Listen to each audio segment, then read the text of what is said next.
Once again, Bikini Atoll becomes the scene of the most dramatic nuclear explosion of all. For days, the target center and observation posts buzz with activity as weather planes circle the entire blast area, waiting for the most ideal conditions that will prevent disastrous radioactive fallout, the most difficult problem that must be solved in the Titanic blast. In preparation for the explosion, skiffs carrying radiation detection devices are lowered and anchored at strategic points in the blast area. For the collection of this data is one of the main objectives of the entire test and will determine in great measure chances of survival in the event of nuclear war. These and tens of thousands of other instruments covering hundreds of square miles will bring back the answer. Trace rockets will capture samples of radioactive clouds. Admiral B. Hall Hanlon, commander, makes a last-minute inspection. And here are the men who will undertake the most hazardous mission in aviation history. They receive a final briefing from the B-52's commander, Major Dave Critchlow. They must drop the bomb from 55,000 feet to explode 15,000 feet over the target area, where these instruments will measure heat and radiation.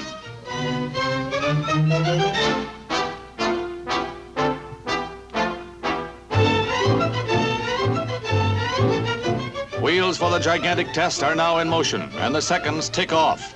Far below the target island of Namu stands outlined with a cross of lights and its radar installation. Once again, weather planes make a last-minute check.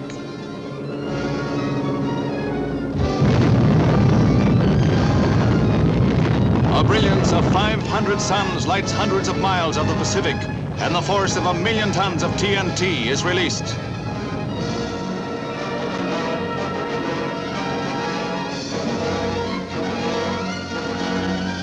"15 seconds later, the light is still unbearable. Observers may well squint, for they may have witnessed a prelude to world destruction.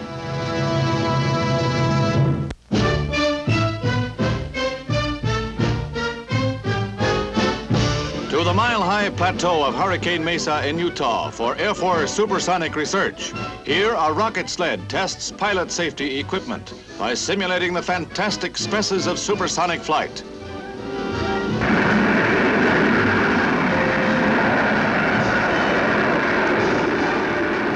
The sled streaks down a 2.5-mile track, gaining velocity steadily.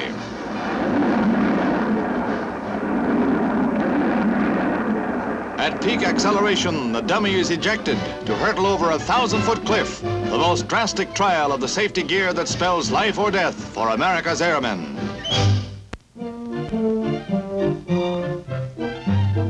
Brookfield Zoo in the spring.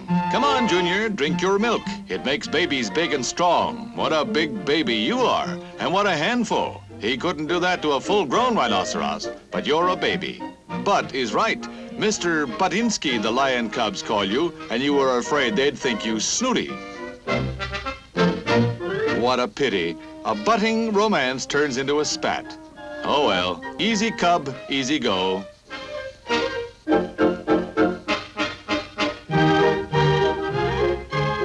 Grandpappy Porker has his nose up in the air, but he's not snooty, just snouty. Official greeter for the new children's zoo is this baby orangutan. He just loves children. Children love him too, but he's just wild about himself.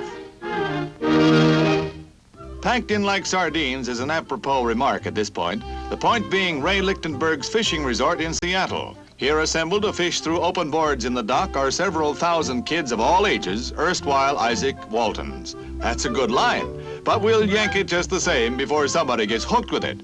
Fish were hooked too by those who know the angles and how to untangle. Hurry up, sis. The first 400 fish caught win silver dollars, and that includes minnows, starfish, crabs, anything by hook or crook. Why, there's even a prize for the smallest.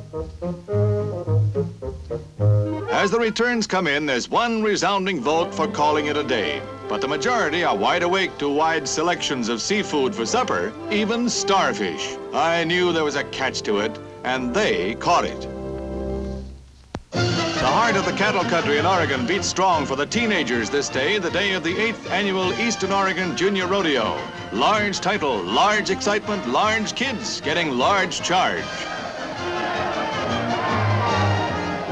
They get a bang out of it all right, but these country kids from small cattle towns know how to ride 'em rough.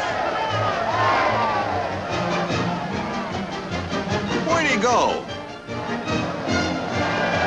Bareback broncs are rough on junior cowboys, and so the cowgirls will show 'em up in the calf riding, they say.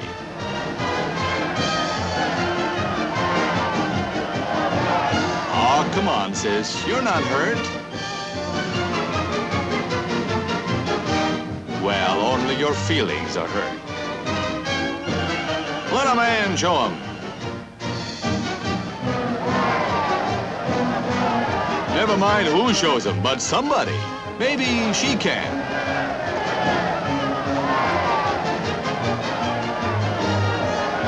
And maybe she can't. Mother said there'd be days like this. Rockin' and rollin' down that Rock Island line.